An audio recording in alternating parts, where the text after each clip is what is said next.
भगवान श्री राम का मंदिर अयोध्या में बनकर तैयार हो चुका है, लेकिन अभी कुछ ऐसी चमत्कारी घटना सामने आ रही है जिसे देखकर हर कोई हैरान है।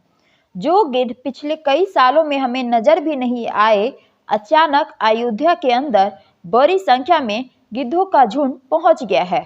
कई लोग इन्हें साक्षात जटायु कह रहे हैं, जो भगवान श्री राम के मंदिर की प्राण प्रतिष्ठा में शामिल होने के लिए आए हैं। लोगों को बहुत हैरानी इसलिए हो रही है क्योंकि जो गिद्ध की प्रजाति विलुप्त होने के कगार पर है, साल 2000 के बाद इतनी संख्या में कहीं पर भी नजर नहीं आए हैं और इतनी बड़ी संख्या में अयोध्या पहुंच जाना वाकई में भगवान श्री राम का चमत्कार है। और यह जब खबर मीडिया पहुंची तो सब जगह भगवान श्री राम के चमत्कार की चर्चा होने लगी। इस चमत्कार का आज साइंटिस्ट भी मान रहे हैं। आज के इस वीडियो में भगवान श्री राम के मंदिर बनते वक्त हुए वह चमत्कार बताएंगे जिसे सुनकर आप भी चौंक जाएंगे। आखिर क्यों नेपाल से जो विशाल शिलाएं लाई गई थी, जिस पर भगवान श्री राम की मूर्ति बनाई जानी थी, लेकिन उसने मूर्ति ना बनाकर दूसरे पत्थरों को लाया गया। वीडियो शुरू करें इससे पहले आप कमेंट में जय श्री राम जरूर लिख दें। आप देख रहे हैं अंकिता एडवाइस चैनल, इसलिए शुरू करते हैं आज का वीडियो। दोस्तों, जिस मौके पर पूरी दुनिया इंतजार कर रही थी और वह घर ही आ गई है। अयोध्या में भगवान श्री राम प्रभु का मंदिर बनकर तैयार हो चुका है। 22 जनवरी को रामलला की प्राण प्रतिष्ठा की जाएगी, लेकिन उससे पहले ही यह चमत्कार के ऊपर चमत्कार देखने को मिल रहे हैं। सबसे पहला चमत्कार तब हुआ जब लोगों को अचानक जटायु के वंशज गिद्ध आसमान में उड़ते दिखाई दिए। यहाँ तक कि भगवान श्री राम के भक्त इन्हें राम मंदिर की प्राण प्रतिष्ठा में आए मेहमान माने जा रहे हैं, क्योंकि पिछले कुछ सालों में यह प्रजाति विलुप्त सी हो गई थी। लेकिन राम मंदिर की प्राण प्रतिष्ठा नजदीक आते ही अयोध्या के आसपास बड़ी संख्या में गिद्ध पहुंचे हैं। लोग इस करिश्मा को देखकर पूजा भी कर रहे हैं, क्योंकि गिद्ध ऐसा प्राणी है जो भारत से विलुप्त हो चुका है। ऐसे में भगवान श्री राम प्रभु के प्राण प्रतिष्ठा से पहले ही वह कैसे दिखे, इसी लोग भगवान श्री राम का चमत्कार मानकर पूज रहे हैं। अब दोस्तों, यह इतनी बड़ी बात तो नहीं, कोई संयोग भी हो सकता है। लेकिन दोस्तों, कुछ बुद्धिजीवी लोगों ने रामायण के होने पर भी सवाल उठाते हैं। उन लोगों को मानना है कि रामायण असल में कहानी थी, मगर दोस्तों आज भी रामायण से जुड़े हुए कई ऐसे सारे सबूत मौजूद हैं जो हर किसी को मानने के लिए मजबूर कर रहे हैं कि भगवान श्री राम ने जो पुल बनाया था लंका जाने के लिए, वह आज भी मौजूद है। उसे वैज्ञानिकों ने भी माना है। वैज्ञानिकों ने उसे देखकर कह दिया कि यह कोई प्राकृतिक नहीं है, बल्कि इंसानों द्वारा बनाया गया है, और जिस जगह पर वह पुल बनाया गया था वह आज भी उसी जगह पर मौजूद है। उस समय भगवान श्री राम ने अपने चमत्कार से पत्थर को पानी के अंदर तैरा दिया था और उन तैरते हुए पत्थरों पर कदम रखकर वानर सेना ने लंका पर आक्रमण किया था। दूसरा सबसे बड़ा सबूत रावण खुद की ही है। जो रावण लंका आज भी मौजूद है, और यह चमत्कार भी कोई बहुत बड़ा सबूत नहीं है क्या? आपको क्या लगता है? आप अपनी टिप्पणी इस वीडियो में जरूर करें। यदि आपको यह चमत्कार लगता है तो आप हमें जरूर बताएं। लेकिन बहुत लोग आज भी इस चीज़ को नहीं मानते, पर आपको मानना पड़ेगा, क्योंकि जटायु गिद्ध प्रजाति से ताल्लुक रखते हैं। वही जटायु भगवान श्री राम के परम भक्त थे। दोनों जटायु और भगवान श्री राम के बारे में रामायण में भी कई बार हमें जिक्र मिलता है। त्रेता युग में जब भगवान श्री राम ने अपने पिता द्वारा वनवास का आदेश मिला था, तब पंचवटी में भगवान श्री राम की पक्षीराज जटायु से मुलाकात हुई थी। पक्षीराज जटायु माता सीता को अपनी पुत्री के समान मानते थे।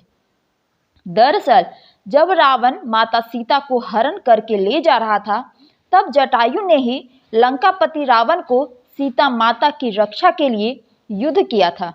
वही जटायु जिन्होंने अपने पंखों से रावण को बहुत चोट पहुंचाई थी।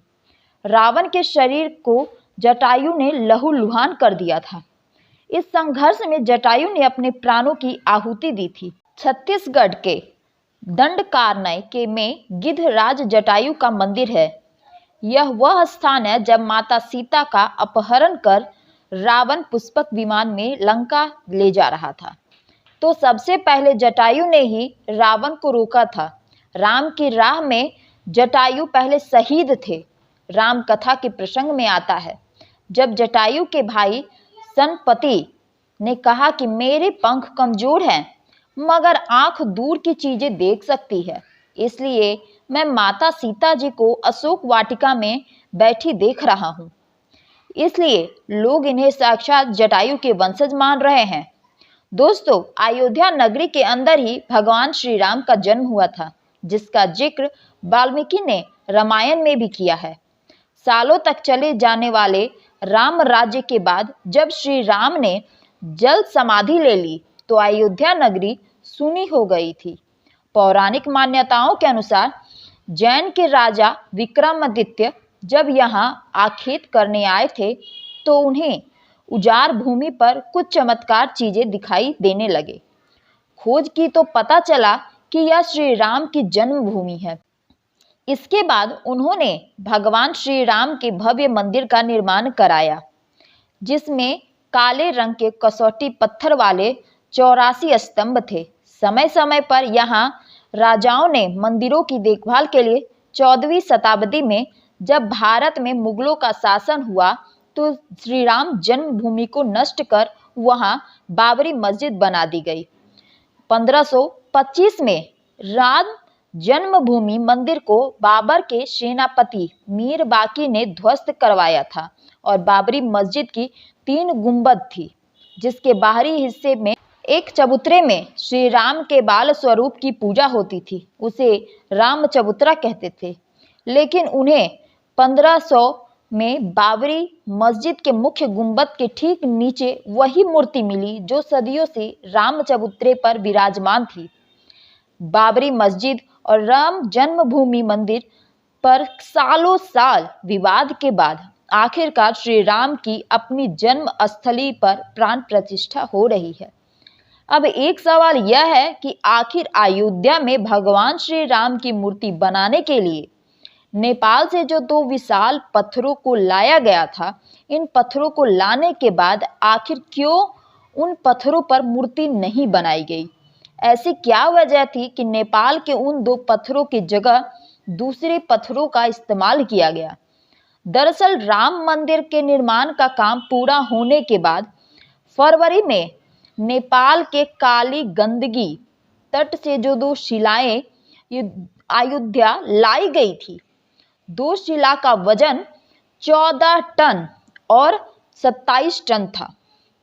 शुरुआत में इन शिला से राम मूर्ति बनाए जाने की बात सामने आई, लेकिन बाद में पता चला कि जिन शिला पर हम मूर्ति बनाने वाले हैं, इन शिला को राम मूर्ति बनाने के लिए उचित नहीं पाया गया। भारतीय मीडिया में छपी कुछ खबरों के मुताबिक इन पत्थरों से मूर्ति नहीं बनाए जाने की एक वजह राम मंदिर से जुड़ी संतों की ओर से जताई गई आपत्ति थी। खबरों के मुताबिक कुछ संतों का मानना था कि इन पत्थरों को मूर्ति निर्माण में इस्तेमाल नहीं कर सकते, क्योंकि कालिंदी के चट्टानों को तोड़ा नहीं जाना चाहिए, क्योंकि वे शालिग्राम के बराबर है। हालांकि अयोध्या पहुंचे नेपाली प्रतिनिधियों के मुताबिक इन शिलाओं को तकनीकी जांच के बाद मूर्तिकार ने कहा कि ऐसी शिला से मूर्ति तराशना संभव नहीं है। इसके बाद दूसरे पत्थरों से मूर्ति बनाई गई। नेपाली प्रतिनिधियों के मुताबिक 27 टन वजनी शिला पर मूर्ति तराशने की कोशिश की गई थी, क्योंकि 14 टन वजनी शिला को शालिग्राम माना गया। लेकिन 27 टन वाली शिला भी उपयुक्त न पाए जाने पर दोनों शिला को राम मंदिर निर्माण स्थल के पास रखा गया है। भारतीय मीडिया के मुताबिक जब राम मंदिर के गर्भगृह में रखने के लिए देश के अलग अलग जगहों से लाए गए पत्थरों से 3 मूर्तियां बनाई गई, तो इनमें सबसे अच्छी मूर्ति का चयन कर उसे गर्भगृह के स्थापित किया गया। दोस्तों, अयोध्या की दुनिया में सबसे बड़ा विशाल मंदिर बन रहा है और बन चुका है। लोग बेसब्री से इंतजार कर रहे हैं। राम मंदिर के लिए कुल 6700 एकड़ जमीन है, जिसमें 2 एकड़ में मंदिर बन रहा है। पहले मंदिर के मुख्य शिखर की ऊंचाई 128 फीट थी, पर अब यह 161 फीट की होगी। 3 की जगह 5 गुंबद और एक मुख्य शिखर होगा। वैसे तो साल 2020 में ही काम शुरू हो गया था। प्रधानमंत्री नरेंद्र मोदी ने 5 अगस्त 2020 को अयोध्या में राम मंदिर की आधारशिला रखी थी। साल 1992 में बाबरी मस्जिद को ढा दिया गया था, जिसके बाद हिंदू पक्ष और मुस्लिम पक्ष के बीच इलाहाबाद हाई कोर्ट में